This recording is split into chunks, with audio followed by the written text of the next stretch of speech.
안녕하십니까. 저는 김명자 카이스트 이사장입니다. 환경부 장관 지냈지만 교수 생활을 한 30여 년 했습니다. 오늘 여러분과 말씀 나눌 제목은 산업혁명으로 세계사를 읽다입니다. 우선 우리가 생각한 것보다 훨씬 넓게 깊게 산업혁명은 우리에게 영향을 미쳐왔습니다. 심지어는 행동, 가치관까지 전체 바꿨습니다. 기술로 해서 생활을 바꾼 것은 물론이고요. 그래서 산업혁명의 경제, 사회문화, 정치적 영향을 간단히 살펴보고, 그리고 또 가치관이 바뀐다는 말씀을 들었는데 새로운 이즘이 출현했습니다. 그 중에 가장 대표적인 것이 자본주의였습니다. 그리고 계속 그 형태를 바꿔왔습니다. 자, 우리가 사는 21세기 실존적 위협이라는 용어가 쓰이는 그런 정도로 리스크가 커졌습니다. 그리고 단순 한 부문에서의 위기가 아니라 폴리크라이시스라고 부르죠. 복합 위기입니다. 그런데 그 근원에는 기후 위기가 있습니다. 여기서 탈출하려면 패러다임, 발전관이 바뀌어야 되는데 그것이 바로 지속가능 발전입니다. 자, 마지막 결론으로 이런 대전환의 시대, 우리 대한민국은 어떤 비전을 갖고 어떻게 나아가야 하겠는가를 얘기하면서 저는 과학자이기 때문에 기술 강국이라는 키워드를 잡았습니다. 우리가 지정학적으로 매우 열악한 조건에 있다는 것은 다 알고 있습니다. 그걸 극복할 수 있는 길이 기술정치학적 전략이다. 이런 결론입니다. 네, 1, 2, 3, 4차 산업혁명에서 어떤 일들이 일어났는가 개괄을 했습니다. 근데 여러분 이미 4차 산업혁명에 대해서는 아마 강의를 많이 들으셨을 것 같습니다. 저는 굵직굵직한 그 변화에 대해서만 말씀을 드리겠습니다. 사실 4차에 대해서는 이게 과연 4차냐 이런 논란이 있었습니다. 지금도 디지털 전환이라든지 다른 이름들로 부르고 있는데 그 이유가 있습니다. 1차, 2차의 경우 그 변화가 일어나고 나서 수십 년 뒤에야 그것이 1차 산업혁명이었다. 또 2차 산업혁명이었다. 이렇게 학술적으로 정의가 됐고 용어가 쓰였는데 3차에서부터는 정보통신기술혁명 그러면서 지나는 사이에 또 4차다 하면서 월드 에코노믹 포럼, 세계경제포럼이 이제 발표를 했기 때문에 논란이 일었던 겁니다. 그러면 역사에서 산업혁명이라는 것이, 기술혁신이라는 것이 각국의 부를 어떻게 바꿨는가 하는 것을 이 그래프에서 표시를 해봤습니다. 저기 위쪽에 중국이 있습니다. 중국이 세계 경제의 반 정도, 세계 경제의 가장 막강한 부를 쥐고 있었던 나라인데 산업혁명 1차, 2차를 거치면서 경제가 쪼그라들었다가 지금 다시 커지고 있는 이런 상황이고, 미국은 산업혁명을 거치면서 1차를 거치고 특히 2차 산업혁명 거치고 2차 세계대전을 거치면서 세계 최강국으로 부상했다는 것을 이 그래프가 보여주고 있습니다. 산업혁명마다 가장 중요한 것이 에너지가 무엇이었느냐 하는 겁니다. 1차 산업혁명은 석탄이었고, 그리고 기계의 등장입니다. 이때 등장한 것은 이미 존재하던 기관을 개량을 해서 증기기관으로 만든, 그리고 기술자만이 아니라 와트라는 기술자만이 아니라 볼튼이라는 자본가가 손을 잡으면서 결국 이 증기기관이 상용화되면서 공장으로 들어가게 됐고, 그리고 여기 왼쪽 아래 그래프에 보시는 것처럼 지금 철도가 엄청나게 늘어나게 되고, 그리고 철도를 만들려면 필요한 게 철이었습니다. 이때는 선철, 품질이 낮은 선철이었습니다. 그리고 이때 직물산업이 1차 산업혁명을 선도하는데, 직물산업 다음에 또 유명한 도자기 산업이 큰 인기를 끌었습니다. 그래서 러시아 왕실에도 수출이 되고 웨지우드가 그 주인공이었고, 이때 또 콜로라 전염병이 팬데믹이 돌면서 물을 끓여 먹어야 됐고, 그 끓여 먹으면서 차 문화가 왕실에서부터 시작해서 일반 평민에게도 차 문화가 널리 퍼져나가고, 도자기 산업이 그걸 뒷받침을 해줬고, 그럼 차가 필요한데 차를 어디서 가져왔느냐? 청나라에서 수입을 했습니다. 청나라는 그때만 해도 이제 중상주의 경제였으니까 은을 달라. 그래서 영국의 은이 청나라로 다 나가게 되니까 영국이 그 은을 가져오기 위해서 국리를 한 것이 아편을 들여보냅니다. 그래서 아편 중독자가 계속 늘어나니까 청나라 황제가 가만히 있을 수 없다 해서 이제 사건이 벌어지면서 결국 그 충돌로 해서 아편 전쟁이 1차로 1840년 터지고, 그리고 2차로 다시 불만을 품고 더 개방을 해라 하면서 1856년에 2차 아편 전쟁이 퍼집니다. 그러니까 1830년대까지 근대화를 이룩한 영국이 물자를 밖으로 내보내야 되고, 그리고 이런 수출에 있어서 결국은 아편 전쟁이라는 사건까지로 연결이 되는 그 역사적 기록을 볼 수가 있습니다. 1차 산업혁명기의 노동 조건 매우 위험했습니다.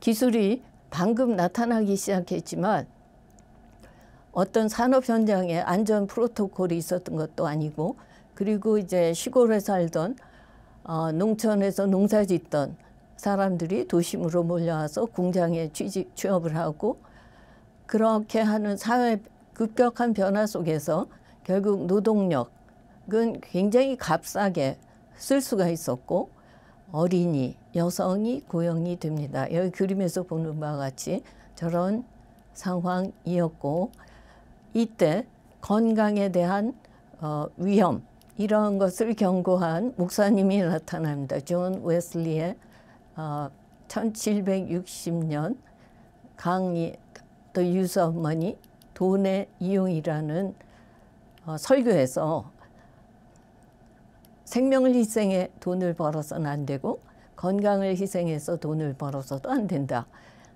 요즘에 기업이 ESG 개념 때문에 굉장히 많은 프로그램을 운영을 하고 있습니다. ESG 개념의 효시라고 그럴까요? 환경을 고려하고 또 사회적으로, 그리고 거버넌스를 투명하게 해야 된다 하는 개념이 이때 산업혁명 1차 때 태생이 된 것이다 하는 해석이 있습니다.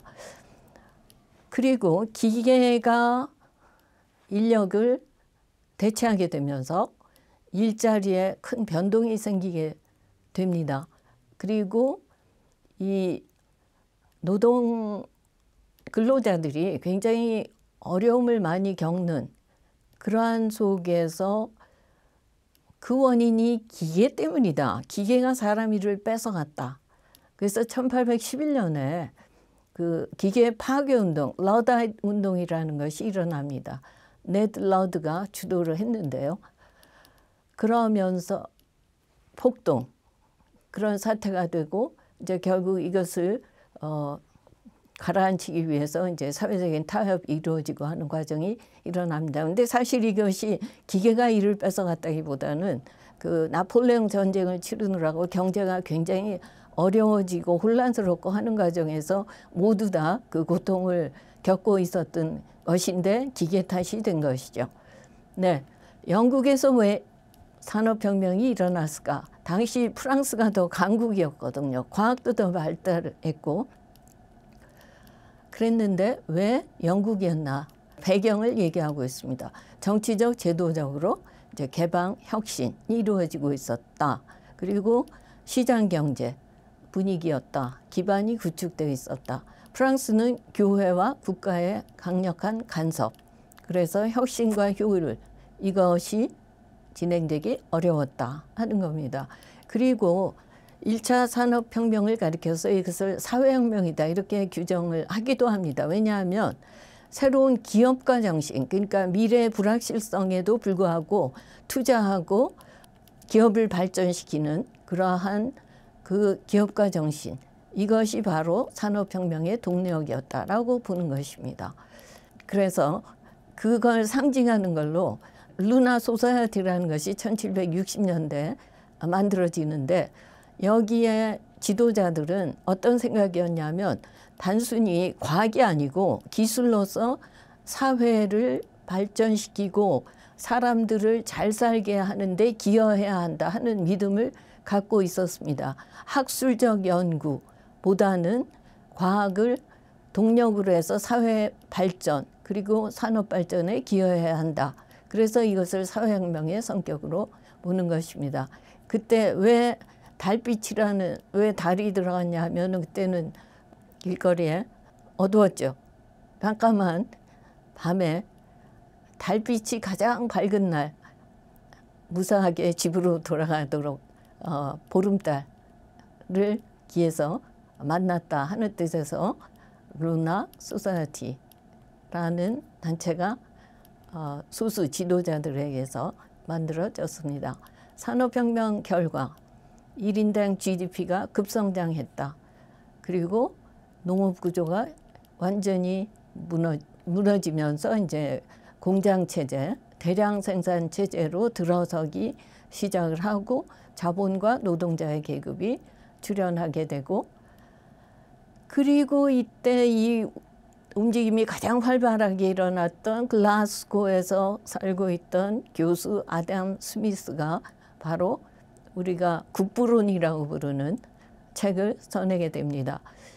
BBC가 설문조사를 했는데요. 성서일의 최고의 저술이다. 이런 설문조사 결과가 나왔습니다. 영향도 뭐 가장 컸다. 그래서 그 이전의 중세시대 이후 까지였던 중상주의를 대체하면서 새로운 근대적 자본주의가 나타나게 되었던 것이고, 그래서 하나는 그 긍정적인 면을 보고 자본주의가 나타났는가 하면, 또 이 1차 산업혁명기에 열악한 그 산업 현장의 노동자, 근로자들의 피해, 이런 걸 보고 이제 역사를 계급 갈등으로 보고, 바로 칼 마르크스는 자본론을 저술하게 되고 엥겔스와 함께 저술을 하게 되고, 근데 이것 역시 마르크스의 평가가 이 2008년에 영국 BBC 설문조사 결과가 재미납니다. 가장 위대한 철학자를 마르크스라고 보고 가장 큰 영향을 미친 철학자도 또 마르크스라고 보았습니다. 이후로도 자본주의가 여러 가지 형태로 시대에 따라서 바뀌게 되는데, 특히 산업혁명기를 거치면서 형태가 다양화가 되는데, 거기에 대해서 이제 비판이 일어나게 되고 어떻게 수정을 해야 되느냐, 위기를 어떻게 극복해야 되느냐 하는 과정에서 가장 주목을 받는 이론이 마르크스주의라는 것이죠. 아담 스미스에 대해서 다시 간단히 정리하면은 이렇게 됩니다만, 여러분들이 많이 들으신 얘기입니다. 근데 자본주의 아버지라고 그러는데 이 아버지가 한 번도 자본주의라는 용어를 쓰지를 않았습니다. 보이지 않는 손이라는 시장 경제, 자유시장 경제를 책에서 썼을 뿐이지 자본주의라는 말을 한 적이 없는데 자본주의의 아버지가 됐습니다. 개인의 이익을 추구한다. 자유시장에서. 그런데 그거는 무조건 개인적인 이윤을 추구하는 게 아니라 어디까지나 사회 공동선의 틀 속에서 개인의 이익을 추구한다라는 겁니다. 그리고 마르크스의 경우 뭐 영향을 여러 가지 받았다 해서 학자들이 분석을 하고 있는데요. 근데 흥미로운 것은 자본주의를 창시자라고 하는 아담 스미스가 오늘날 이 세상에 온다 그러면 이걸 자본주의라고 부르지 않을 것이다. 이게 그 아담 스미스 연구소의 소장이 한 말입니다. 이게 지금은 자본주의가 아니다. 그러니까 아담 스미스가 얘기한 자본주의가 아니다. 그리고 칼 막스, 뭐 소련이니 중국이니 공산주의라고 했지만 칼 막스가 말한 커뮤니즘이 아니다. 그래서 둘 다 틀렸다, 오해했다 하는 겁니다. 자, 1차 산업혁명을 이 정도로 마치면 그 다음에 이제 1865년에 영국에서는 어떤 일이 일어나냐면은 증기 자동차가 출현을 하는데 이 자동차의 속도를 마차의 속도보다 빠르지 않게 규제하는 법이 나타납니다. 매우 우스꽝스러운 일이죠. 그래서 속도도 제한했을 뿐만 아니라 그 작은 차에 3사람을 태우게 합니다. 하나는 석탄 넣어야죠. 하나는 운전해야죠. 또 한 사람은 저 앞에 보이죠?